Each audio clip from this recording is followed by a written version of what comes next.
Sean todos muy bienvenidos nuevamente a otro episodio de Ambiente y Medio. El único programa de ecología de la televisión abierta argentina. Por la duda. Me lo sacaste de la boca, lo sacaste de la boca. Lindo uso, ¿eh? Gracias. No, la verdad que estoy contento con mi adquisición nueva. Bueno, Gaby, ¿vos todo bien? Todo bien. Hola, ¿qué tal? Acá estoy. ¿Cómo les va? Bueno, ¿Muy bien? me cuentan un poquito a ver qué tenemos para hoy. Bueno, yo tengo algo muy interesante que ocurre acá, en el ecoparque, A ver. porque estuve haciendo un programa de conservación de las caracolas de Apipé. Opa, opa. Así, unas caracolas que vivían únicamente en los rápidos del Paraná y que a raíz de la instalación de la represa hidroeléctrica Yacyretá, esos rápidos ya no son lo que eran, por lo tanto las caracolas empezaron a estar en grave peligro de extinción y ahora se están tratando de recuperar acá. Muy bueno. Una sola consultita. Sí. ¿Decís las caracolas a los caracoles, lo que habitualmente consideramos como caracoles? No, porque estamos hablando de una especie cuyo único género es el femenino. Mira Apa. vos. ¿Cómo se bienvenidos. reproducen? Bueno, esperen que les cuento. Apa. No spoilemos, como le gusta Spoiler, decir a nuestro amigo spoiler. Tommy. Chiquitito, hace poco vi un video de esos curiosos de un caracol que tenía el espiral del caparazón girando para el otro lado. ¿Y? Una locura, había uno solo y encontraron otro para que se reproduzca con ese caracol. ¿Eso dónde lo ves, por ejemplo? Lo vi con mi hermano chiquitito. Muy bien, muy bien. Saludos al hermano chiquito que nos da letra para el programa Ambiente y Medio. Yo, antes de que me pregunten, les voy a contar que siempre estoy hablando de cambio climático porque creo que es uno de los problemas de la época y en este caso voy a contar sobre el último reporte del Panel Intergubernamental de Cambio Climático. Palabras difíciles, sigla difícil. El IPCC, muy bien, mi amigo ha estudiado, que tiene que ver con, ¿podemos decir comer menos carne y andar más en bicicleta? ¿Podemos decir que los países más ricos son los que menos población tienen y más emiten? Bueno, de todo eso voy a estar hablando en el programa de hoy. Buenísimo, yo para el programa de hoy estuve con vos, de hecho. Sí, señor. Estuvimos con la señorita Gabriela No me invitaron. en un evento. No me hagas hablar. No hablemos. En un evento de Greenpeace en el cual estaban presentando el primer episodio de una serie documental sobre el mar argentino. Pero para este evento vinieron en barco. En un barco importantísimo, histórico de Greenpeace, en el cual hizo un informe al respecto. ¿Cómo se llama el barco? Arctic Sunrise. ¿Y cómo le dicen, te acordás? ¿El rompehielos? La lavadora. Bueno, eso te lo dijeron a vos en privado. Sí, me lo dijeron en privado y tiene algo sí. que ver con el movimiento. Como es un rompehielos, no tiene quilla Exactamente. y se mueve mucho con las grandes olas del mar argentino, por ejemplo, y de otros mares. Exactamente. Pero hoy vamos a arrancar este programa con un informe acerca de las aves migratorias. Qué importante las aves migratorias. Muy importante, y particularmente Argentina tiene varios corredores de aves migratorias. En los parques nacionales se reciben aves, después se van y después las vuelven a recibir las aves. Así que, si quieren... No son de aquí ni son de allá. No, Los parques son así, reciben las aves, dice cuando Tomás. Muy Sí, bien, sí. Tomás. Les abren los brazos a las aves migratorias, podríamos decir. Vamos a verlo. Sí, ¿qué te parece?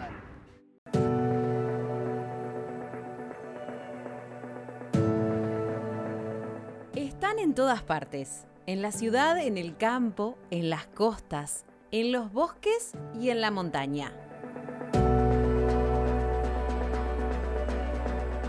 Son las aves migratorias. Ellas llegan con el calor, anidan, dispersan semillas, controlan plagas, se multiplican y un día se marchan.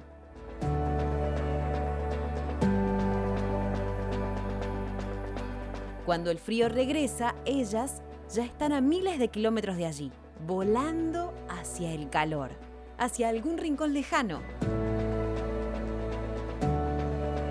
Sus llegadas y partidas permanentes nos revelan lo conectada que está la vida de todo el planeta, lo vinculados que estamos los seres vivos al ecosistema, a cada bioma, a nuestra tierra.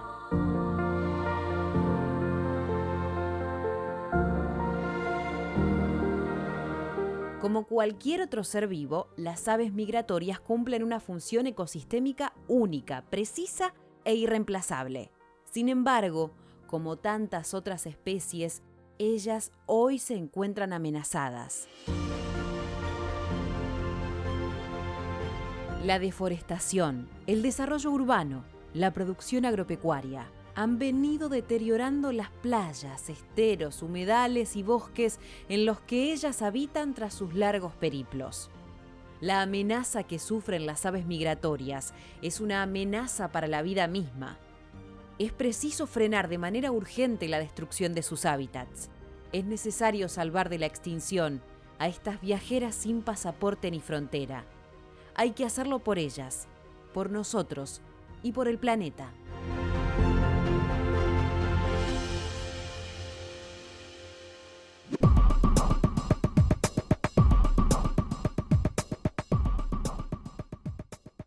Desde el año 2012, el 10 de mayo, se celebra en la ciudad de Buenos Aires el Día de los Recuperadores Urbanos.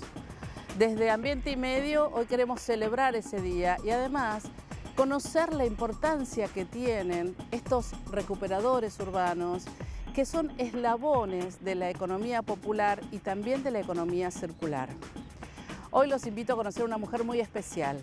A partir del año 2001, ella se convirtió en cartonera y luego de muchos años, en el año 2019, es decir, hace muy poquito, se convirtió además en la directora nacional de reciclado del Ministerio de Desarrollo Social de la Nación. Los invito a que se queden y disfruten conmigo esta entrevista. Fue cartonera durante 20 años, pero actualmente ocupa una dirección en el Poder Ejecutivo Nacional, desde donde lucha por la equidad y la economía circular. Hoy conversa con nosotros María Castillo. Bueno, vamos a presentar a María Castillo. Gracias, María, por acercarte a esta entrevista. Ya hemos tenido una oportunidad a través del Meet, a través del Zoom, porque bueno, la pandemia solo nos permitía ese tipo de entrevistas. Para mí es un placer, como dije en la presentación, poder mostrarle a nuestra audiencia una persona que empezó como cartonera. Y voy a contar un pequeño secreto. Mauro, el camarógrafo, cuando dije cartonera, me miró y después me dijo, cartonera, como que no le es una palabra que a veces parece muy cruda y dura. Bueno, primero gracias y preguntarte, ¿te gusta que te digan cartonera? Yo empecé en el 2000, principios del 2001, en plena crisis. Y la primera palabra que llegó fue cartonera y me apropié de eso y no la voy a modificar.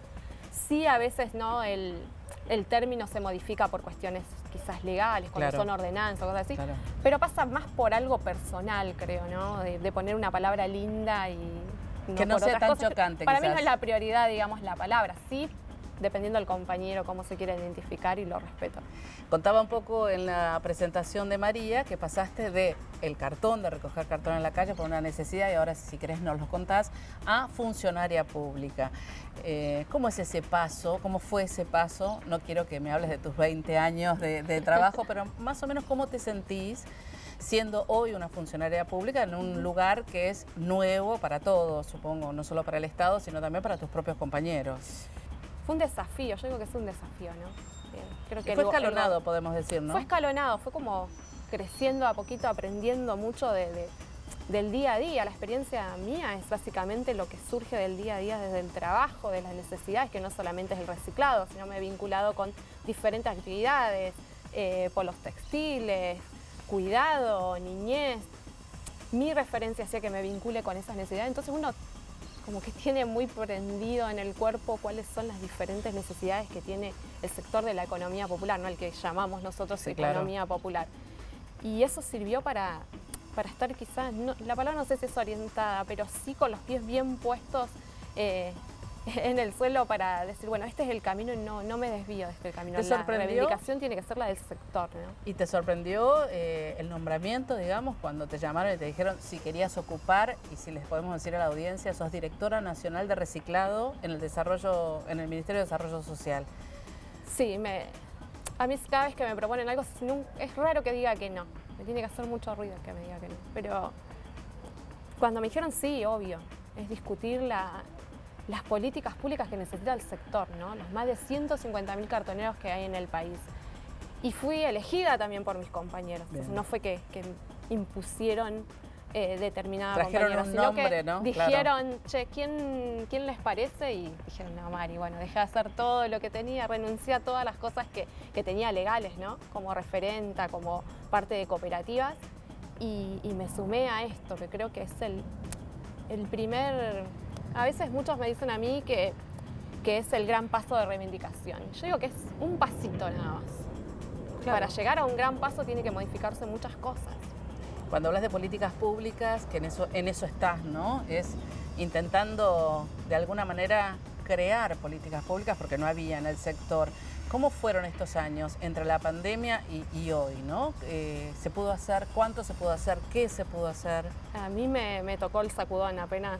O sea, mi primer día de trabajo, digamos, fue el 15 de diciembre del 2019 y en marzo me agarró la pandemia en pleno comienzo de gestión, sin presupuesto. Digamos, nos tocó justo esa etapa, ¿no? No había presupuesto, había que utilizar lo que había, cómo se dividía, entender un poco la estatalidad, porque no venir del Estado también, Claro. no saber, digamos, todas las reglamentaciones internas, empezar a tener reuniones con diferentes espacios, porque siendo una directora nacional, específicamente la resolución de mi trabajo es directora nacional de Economía Popular, dentro de la Secretaría de Economía Social, dentro del Ministerio de Desarrollo, es bastante largo.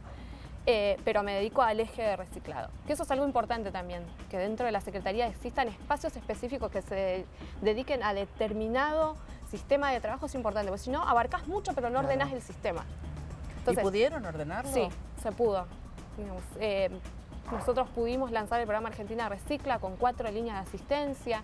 Las 4 líneas empiezan bien escalonadas, ¿no? Línea 1 es asistencia a recicladores de base, la 2 es asistencia ya a herramientas, una vez que estén organizados, herramientas para fortalecer ese sistema de reciclado con inclusión social. La tercera es ya fortalecer sistemas de red de comercialización, que no existan intermediarios, que los compañeros estén bancarizados, que se venda directamente a la industria. Y la cuarta, la última, siempre explico, es la última de todas, es el valor agregado.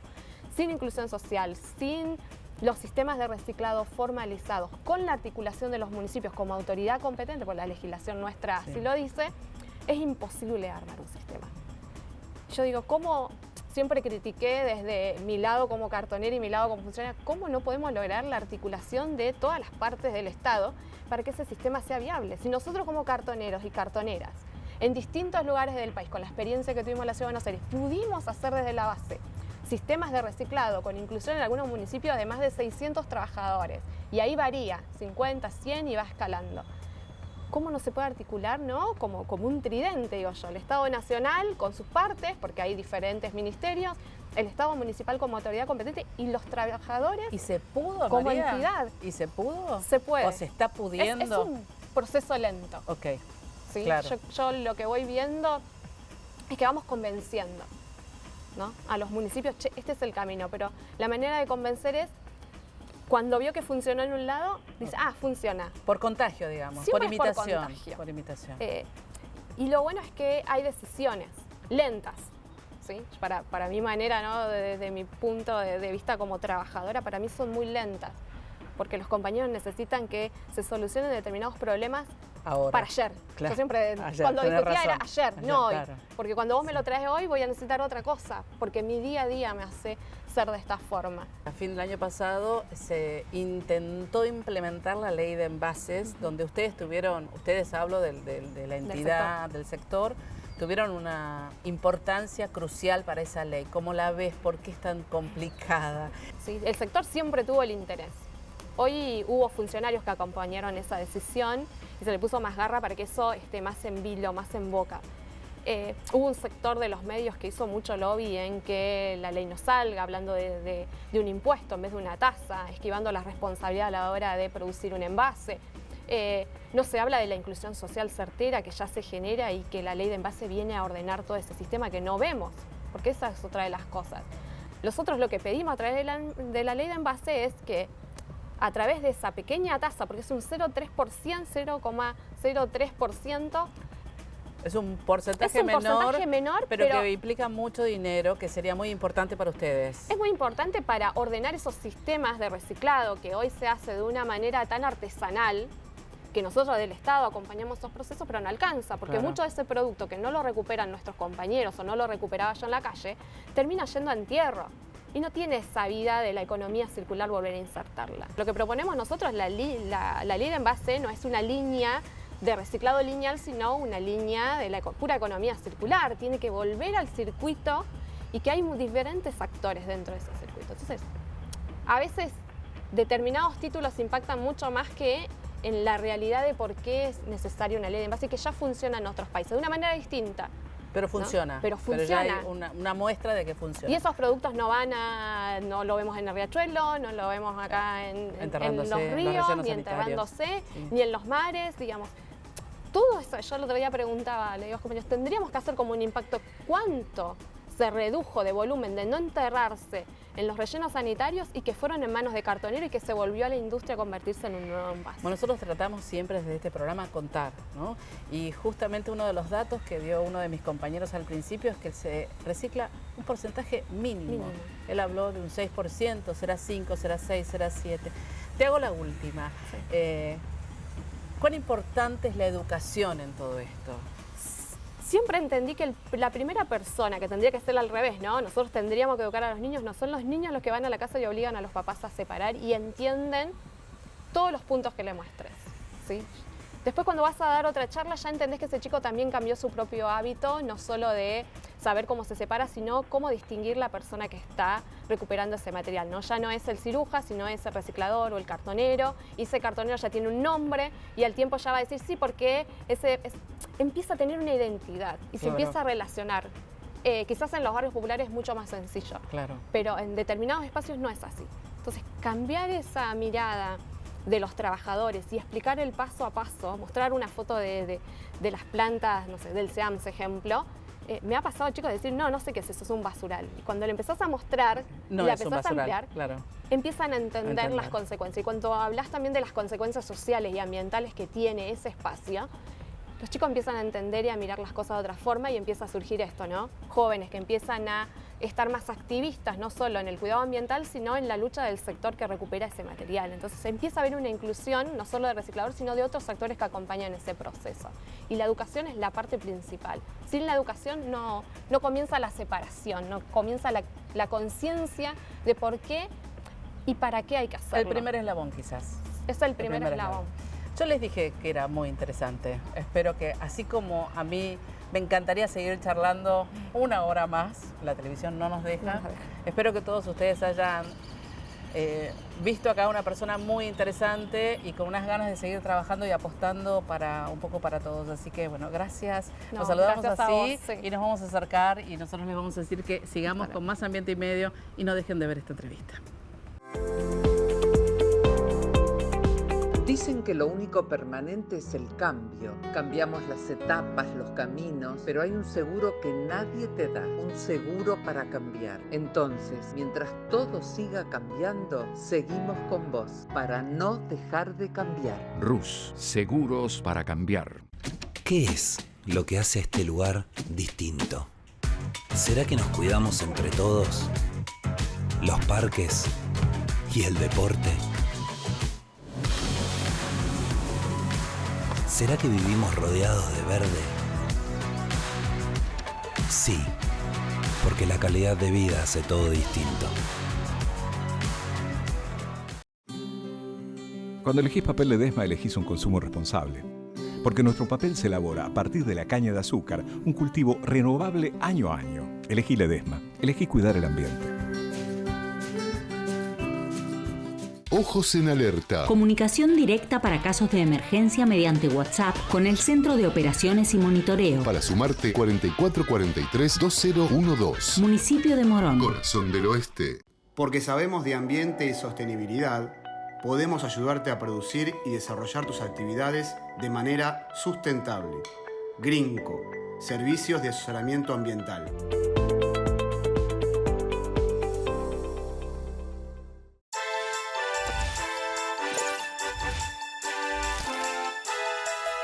Ambiente y Medio ha sido nominado al Martín Fierro 2022 en la terna Mejor Programa Cultural Educativo.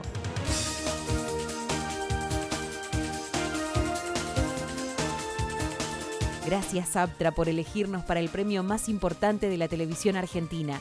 Y gracias a todos los que hacen esto posible, fundamentalmente a quienes nos eligen domingo a domingo y nos ayudan a crecer, a mejorar y a soñar con un mundo mejor en un planeta más sano.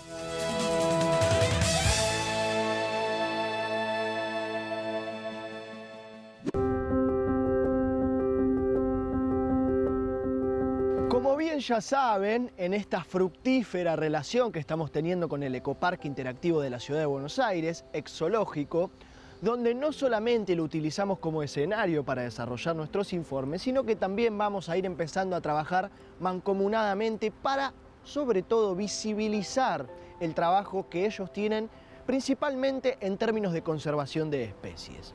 Hoy tenemos una especie muy, pero muy particular. Endémica, lo que significa que únicamente vive en ese lugar, el único lugar en el mundo donde podemos encontrar a las caracolas de apipé es en el río Paraná, en los rápidos. ¿Por qué caracola? Se preguntarán ustedes. Porque el único género que podemos encontrar en esta especie es el femenino.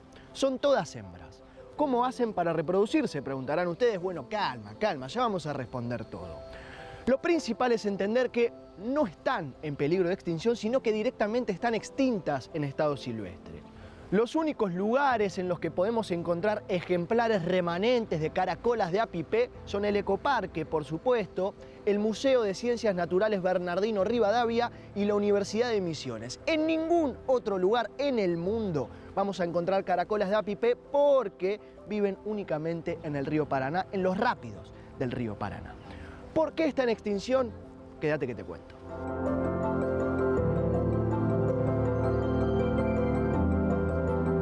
El hábitat natural de las caracolas de apipé, decíamos, era, lamentablemente tenemos que hablar en pasado, los rápidos del río Paraná.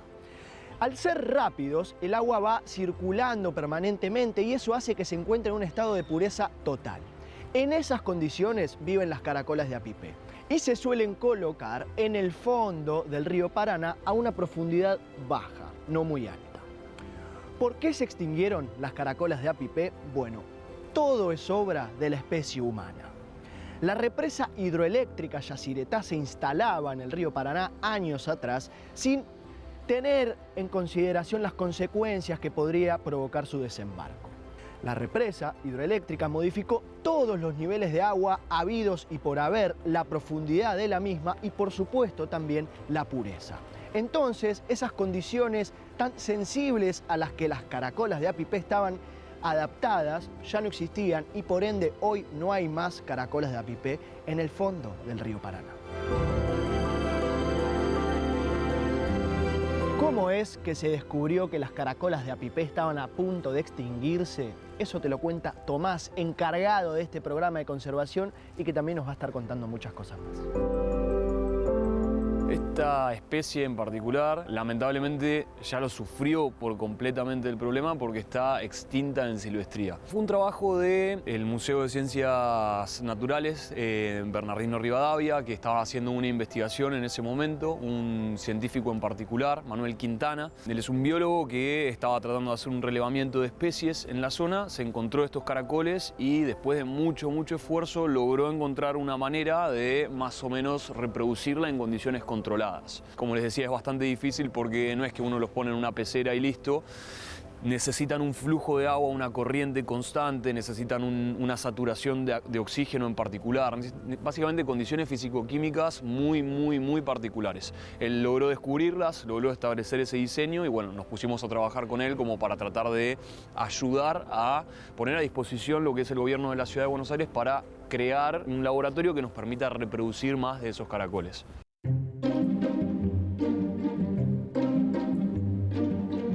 Esto que vemos está extinto. Con la potencia, la intensidad de ese sentir, la sensación de finitud, no me voy a poner filosófico, pero en definitiva, de no ser por el Ecoparque, de no ser por el Museo de Ciencias Naturales del Parque Centenario y de no ser por la Universidad de Misiones, nunca habríamos conocido a las caracolas de apipé. Nos hubiésemos muerto, la verdad, sin saber que en los rápidos del Paraná se encontraba una caracola con semejantes características. Por suerte existe el Ecoparque y por suerte existe este programa de conservación y lo que eran las 50 primeras caracolas hoy son 700 y ojalá el día de mañana vuelvan al estado silvestre. Estas caracolas son todas hembras, se reproducen solamente mediante un proceso reproductivo que se llama partenogénesis. La partenogénesis, imagínense, es como clonarse, básicamente. Ella no necesita de ningún macho que venga y le dé su material genético. Ellas generan su propia descendencia de manera asexual, básicamente. Lo hacen solamente 2 veces por año nada más. Tienen muy poquitas crías, 1 o 2. La guardan en un marsupio hasta que la cría está más o menos en condiciones de poder salir al exterior, y una vez que sale, la cría trepa a lo que es como la espalda de la madre, y ahí la hembra tiene una serie de algas que crecen solamente ahí, y la cría se alimenta de esas algas arriba de la madre. Es una estrategia reproductiva bastante particular también. Esto que vemos es una réplica lo más perfecta posible del hábitat natural de las caracolas de Apipé. Un hábitat natural que se vio completamente modificado por las represas de Yacyretá, y la cuestión es que no son las únicas represas que hay en el mundo y no es la única forma que tiene el humano de intervenir los ecosistemas y el ambiente. Contaba Tomás que la extinción de las caracolas de Apipé se descubrió casi por casualidad. Entonces la pregunta es: ¿cuántas especies más habrá en peligro de extinción? ¿Cuántas especies más estarán a punto de extinguirse? O mejor dicho, fatalmente, ¿cuántas especies habrán sido extintas sin que nosotros nos enteremos?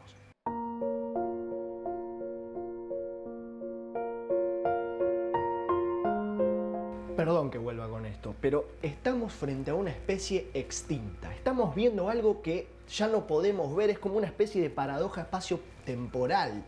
Porque estamos viendo la prueba fehaciente del alcance violento e inconsciente que tiene el ser humano sobre el planeta, y que a costa del desarrollo, bueno, se lleva por delante las caracolas de Apipé.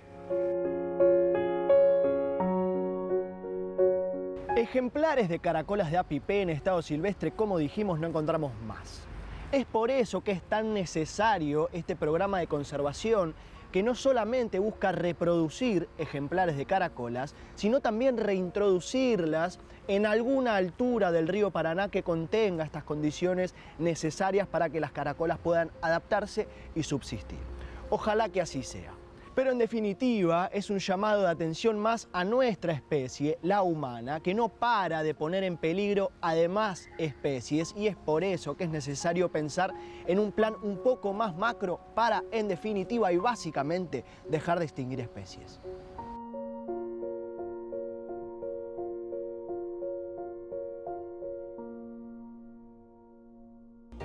Por todos lados escuchamos hablar sobre compostaje, pero ¿qué es exactamente y cómo se hace? ¿Cómo compostar en casa? Una guía audiovisual detallada de la mano de los especialistas de Greenheads Argentina, dirigida a docentes, estudiantes y sus familias.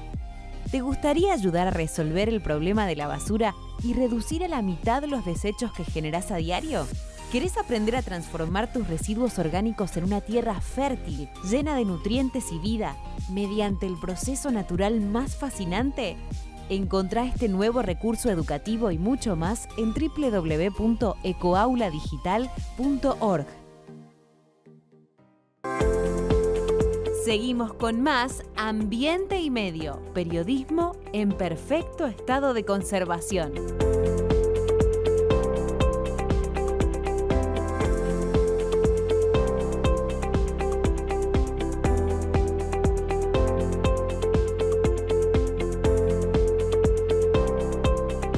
Ojos en Alerta. Comunicación directa para casos de emergencia mediante WhatsApp con el Centro de Operaciones y Monitoreo. Para sumarte, 4443-2012. Municipio de Morón. Corazón del Oeste. Recuperá, fortalecé y detener la caída del pelo con la loción fitocosmética EcoHair. Eficacia del 84.6% en la recuperación capilar. EcoHair. Sentirse bien. Productos elaborados bajo patentes del CONICET.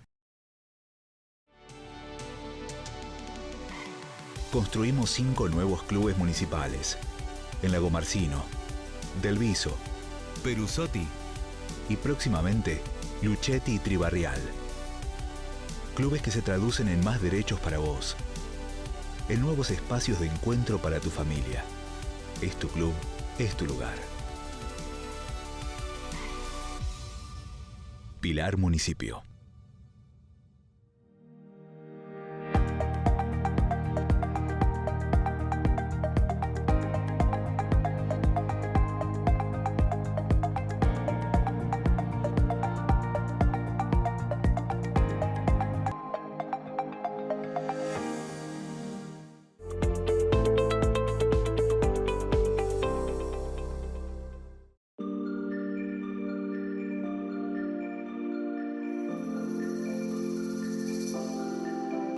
No sé si a ustedes les pasa, pero a mí sí, que es que cuando voy a un lugar histórico, siento algo distinto, siento un ¡guau! Mirá lo que es este lugar. Me pasa caminando por Plaza de Mayo, me pasa en un montón de lugares. Y hoy me está pasando acá en este barco, que no es cualquier barco, es un barco con muchísima historia y muchísima lucha ambiental. Estoy a bordo del Arctic Sunrise, un barco histórico de Greenpeace que ahora, en estos días, estuvo defendiendo el mar argentino.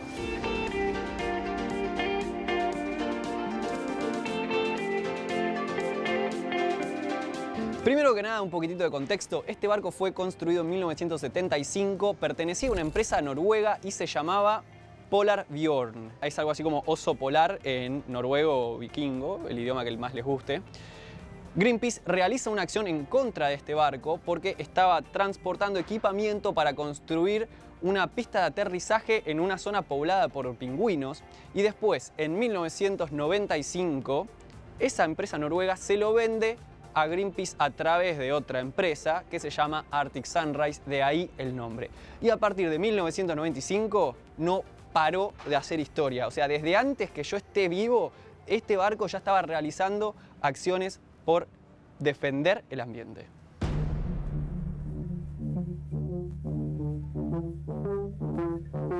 En 1996 realizaron protestas para evitar que Shell hundiera una plataforma petrolera en el Mar del Norte. En el 2004 viajó por la Patagonia promoviendo la energía eólica y realizando protestas en contra de la central atómica Atucha 1. En el 2006, escuchen esta, está fabulosa, la tripulación a bordo del Arctic Sunrise se opuso ante un buque ballenero japonés que estaban cazando ballenas en el Antártico y el buque japonés choca el barco realizando algo re tranqui, ¿no? La tripulación a bordo, los activistas recibiendo arponazos, que te choque un barco, un día normal prácticamente. Ese mismo año, este buque también realizó protestas en contra de las instalaciones de las papeleras sobre el río Uruguay. Un año muy tranqui, ¿no? Luchar contra japoneses, contra las papeleras, todo muy normal.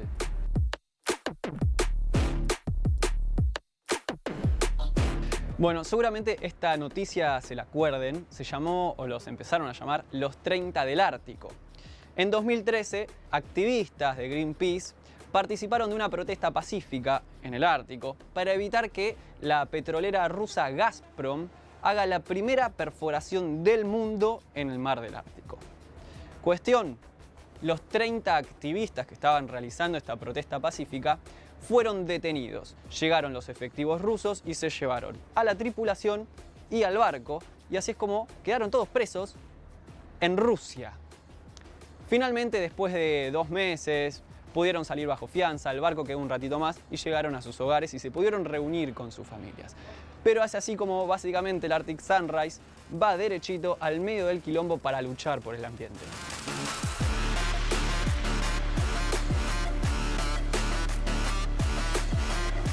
Podría seguir hablándoles de todo lo que hizo este barco guerrero, cómo fue perseguido por la Armada Española, cómo fueron al Ártico a diferentes exploraciones y un concierto inédito de Ludovico Einaudi ahí en el Ártico, pero me voy a encontrar con alguien que nos va a contar un poco más sobre qué es lo que está haciendo este barco ahora acá en Argentina.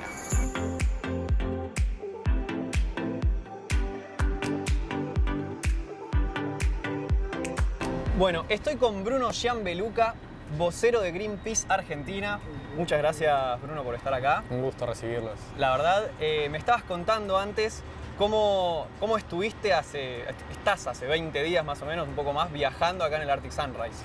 Sí, bueno, es un buque emblema nuestro, es una experiencia única. Y sí, estuvimos navegando por el agujero azul, haciendo una documentación, tratando de ver, digamos, lo que pasa en esa zona tan única del planeta. ¿Me podés explicar así medio breve qué es el agujero azul? Sí, ¿Y por qué es que están yendo a ese área ahora?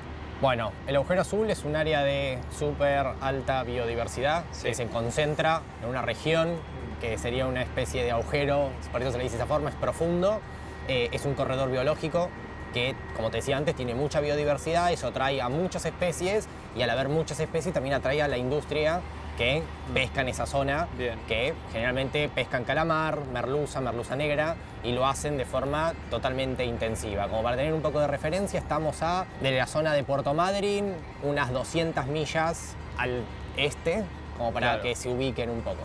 Cuando uno va navegando, no ves tantos, son 2 días de navegación, depende del clima, que uno no ve prácticamente nada. O sea, ves ballenas, delfines, todo lo bello que tiene el mar. El horizonte. El horizonte, digamos. El horizonte. Cuando uno va llegando, cuando cruza las 200 millas del límite argentino de aguas territoriales, se encuentra con, yo lo identifico como una ciudad flotante, que es impactante porque ¿Me podés describir esa ciudad flotante? Bueno, es una ciudad flotante de, según nuestro radar, entre 300, 400 barcos, que es lo que nuestro radar alcanzaba.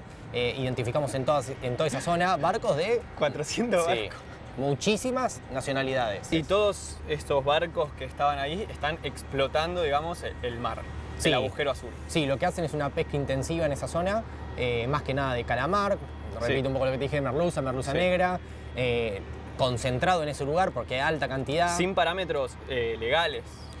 Claro, al ser aguas internacionales no existe una forma de control. Por ejemplo, un dato, cuando en Argentina, en aguas argentinas no se puede pescar calamar, porque por nuestra protección todavía no es época, para evitar, digamos, la aniquilación de la especie, se deja para que se pueda reproducir. Bueno, después de las 200 millas hay vía libre. Imagino que realizar una acción ahí es un poco complicado porque tenés a los 400 barcos en contra. Pero ¿hay planes para hacer alguna acción ahí, para hacer alguna actividad? Sí, estuvimos identificando hemos pintado de ilegal a barcos que eran arrastreros, barcos poteros, digamos, barcos que están en esa zona haciendo tareas ilegales porque sin control alguno. De Greenpeace buscamos una protección en esa zona tanto del área bentónica, el fondo marino, como también del cuerpo de agua, que eso se lleva a través de un acuerdo de Naciones Unidas que estamos trabajando en una campaña global. Nuestras actividades, Greenpeace, bueno, si bien es difícil, nos caracterizamos por hacer eso y tratar de hacer lo que muchas veces es casi imposible de hacer. Entonces, básicamente ponemos el cuerpo y ponemos, nuestro mensaje enfrente de estos buques que lo que hacen es arrasar sin parar el mar. Hablando de la pesca, la pesca genera residuos, tanto acá en tierra como en alta mar, ponele. ¿Se ve algo de eso? Sí, eso me sorprendió mucho, no solo a mí, sino a todos los tripulantes, de estar navegando en estas aguas internacionales, también aguas argentinas, y ver flotando, te lo voy a decir de verdad, tanques de lubricante, combustible, flotando, también de bolsas. Como que no les importa nada, básicamente. Y muchas veces es residuo que cae de la borda. Nuestro barco tiene un estándar de gestión de residuos altísimo, incomparable con por ahí otros buques. Pero lo que se encontraba, por ahí hacíamos trabajo de investigación con nuestras lanchas que pueden ver acá atrás, hacíamos trabajo de investigación y documentación de buques específicos. Y claro, moviéndonos diferentes millas alrededor de nuestro buque, podíamos encontrar desde bombitas de luz, que son las que atrae al calamar para después pescarlo, tiradas, digamos, flotando en el mar. Encontrábamos bolsas para embalar pescado una vez ya... O sea, y todo esto en el agujero azul a 200 millas de Puerto Madryn, que es el lugar de más rica biodiversidad marina. Y todo ahí donde eso, está todo lleno de residuos. Exactamente, y todo eso en un contexto para tener noción de delfines en la proa de nuestro barco. O sea, es un conjunto de problemas de gestión de residuos, pesca industrial de arrastre total, también de buques freezer que buscan lo que se pesca, y así los otros buques pueden estar pescando las 24 horas, traspaso de combustible de buque a buque, digamos, todo eso en un contexto es explosivo para la biodiversidad que hay en ese lugar.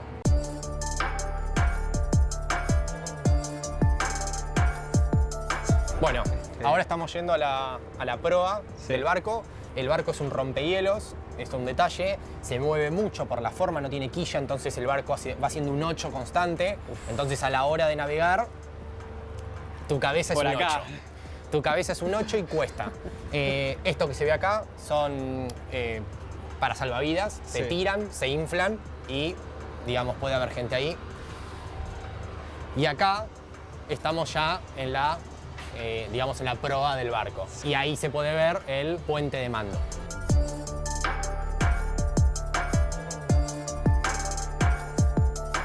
Bueno, esta es la grúa con la que hacemos el lanzamiento de nuestras lanchas o nuestros materiales que tenemos acá.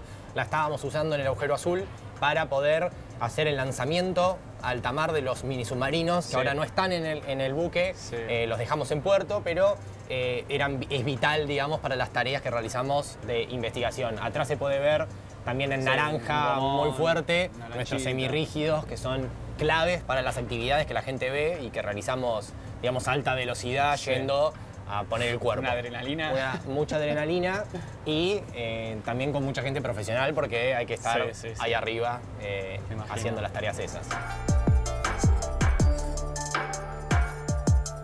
Este es uno de los semirrígidos más grandes que tenemos. Es bastante grande, va a alta velocidad y lo que hacemos es que nos permite llegar a alta velocidad al destino donde queremos ir. Muchas veces estos buques, los pesqueros o las plataformas petroleras o lo que sea que estamos investigando o denunciando, están a cierta distancia de nuestro buque. ¿Y alguna próxima campaña? Bueno, de Greenpeace, nuestros buques navegan los mares del mundo, trabajando en muchísimas campañas. Ahora el buque tiene que llegar hasta Europa, va a cruzar el Atlántico y hace campañas en el... ¿Vas a subirte para cruzar el Atlántico? No, ya tuve muchos días. Pero el buque sigue, digamos, y están casi sin parar. O sea, la gracia del buque es que es donde no podemos llegar con una lancha, no podemos llegar con un gomón nuestro que tenemos acá. El buque nos acerca. Somos una organización que muy pocas personas pueden llegar hasta el agujero azul a hacer tareas de investigación y documentación, así que estoy orgulloso de haber estado en el barco que llegó a un lugar tan único y todo eso lo hacemos gracias al apoyo de la gente porque somos independientes y todo el apoyo de la gente es vital para nuestro trabajo. Perfecto, bueno, Bruno, muchísimas gracias. Gracias a ustedes.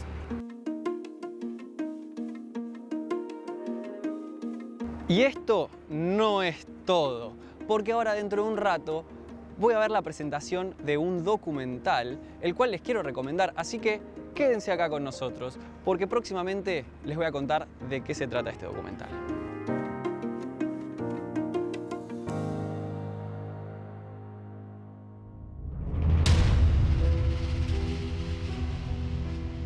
Desde mediados del siglo XX a la fecha, la demanda de energía mundial ha aumentado 15 veces. Pero esa demanda de energía es desigual en todas partes del mundo. ¿A qué me refiero? Los países más ricos son los que más emiten gases de efecto invernadero. Por ejemplo, países de América del Norte, de Europa, Nueva Zelanda, Japón, que tienen alrededor del 22% de la población para el año 2019, emitieron 63% de gases de efecto invernadero a nivel mundial. Por el otro lado están los países más pobres, los más vulnerables al cambio climático, que para el 2019, por ejemplo, países de África y de Asia, tenían un 60 y pico por ciento, podemos hablar de un 63% de la población mundial, pero emitían menos del 11% de los gases de efecto invernadero. El cambio climático está sucediendo y se acelera.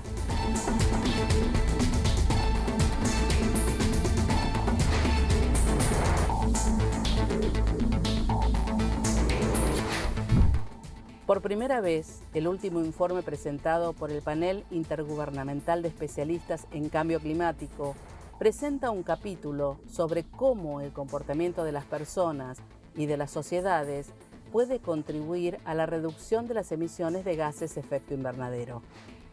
Aunque es poco habitual que los cambios sociales y culturales formen parte de las estrategias de descarbonización de los países, el reporte concluye que modificar la demanda permitiría bajar las emisiones en hasta un 70% para el año 2050. La reducción más rápida que puede lograrse es modificando la demanda de alimentos. Alrededor del 40% de las emisiones de gases de efecto invernadero están relacionadas de una forma o de otra con el sistema alimentario. Hay que trabajar en la reducción de los gases en todos los eslabones de la cadena, desde la producción hasta la distribución y el consumo. Los expertos reconocen que las dietas con alto contenido en proteínas vegetales y bajo contenido en carne y lácteos se asocian a menores emisiones. Encuentran además que la carne de rumiantes muestra una mayor intensidad de gases de efecto invernadero.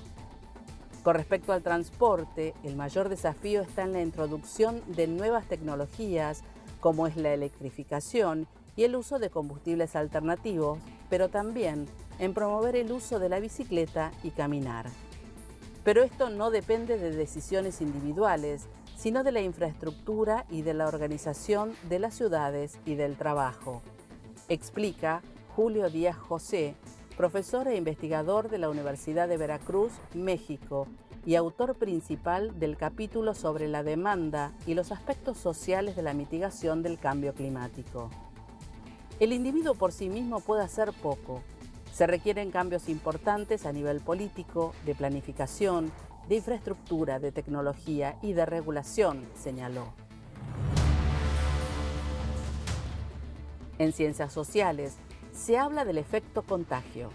Existen evidencias del rol que juegan los movimientos sociales y las figuras públicas que tienen un papel fundamental a la hora de promover el cambio para que la sociedad tome conciencia de la importancia de actuar en favor de la naturaleza y del planeta.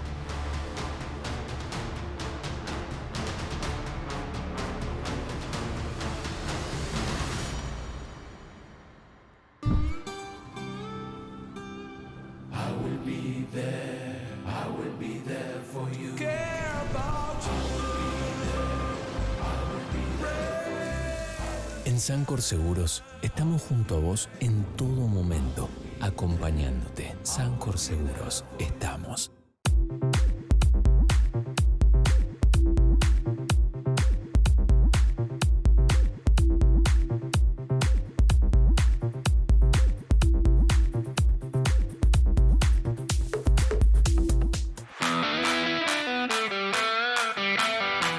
Esto es una experiencia única para nosotros, todos los profes que estamos acá, con una institución tan prestigiosa como el Bayern Múnich. Und sie waren immer dabei, sehr motiviert. El apoyo gubernamental, mejor dicho, es fundamental para el desarrollo del deporte.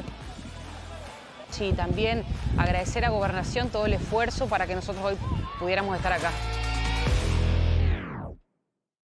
Deisa, con más de 200 plantas instaladas en Argentina y Latinoamérica, es la empresa líder en el diseño y fabricación de maquinarias y equipamientos para la recuperación, transformación y valorización de los residuos sólidos urbanos. Deisa, la mejor alternativa tecnológica en soluciones ambientales.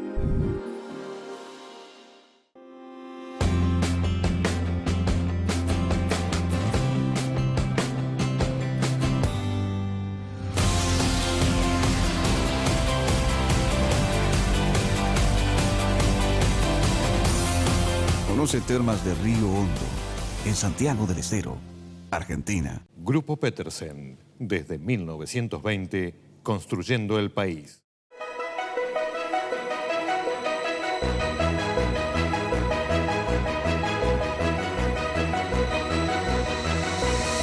La transformación no para.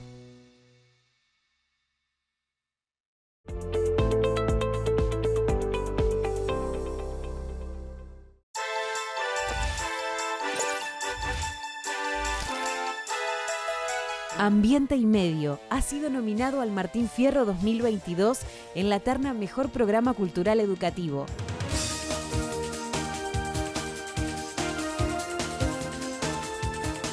Gracias, Aptra, por elegirnos para el premio más importante de la televisión argentina. Y gracias a todos los que hacen esto posible, fundamentalmente a quienes nos eligen domingo a domingo y nos ayudan a crecer, a mejorar y a soñar con un mundo mejor en un planeta más sano.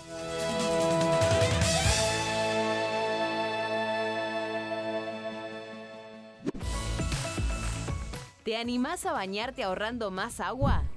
Sabemos que se trata de un recurso escaso, por eso, porque hay poca y hay que cuidarla, te damos estos consejos. Aún si tenés bañera en casa, elegí usar la ducha. Esto te permitirá ahorrar casi 133 litros de agua al día. Si tenés niños pequeños, bañalos juntos. Además de ahorrar el agua de un baño, seguramente será más divertido y menos cansador para los padres. Que tu ducha no sea continua. Abrí la ducha y mojate. Cerrá la canilla y enjabonate. A continuación, volvé a abrirla para enjuagarte. Coloca un cabezal para la ducha de bajo flujo. La mayor parte de las duchas usan casi 10 litros por minuto, pero hay algunas cuya salida garantiza un uso de la mitad, sin que modifique sustancialmente tu baño. Y por último, podés compartir la ducha con tu pareja. Permite ahorrar agua y seguir sosteniendo el amor.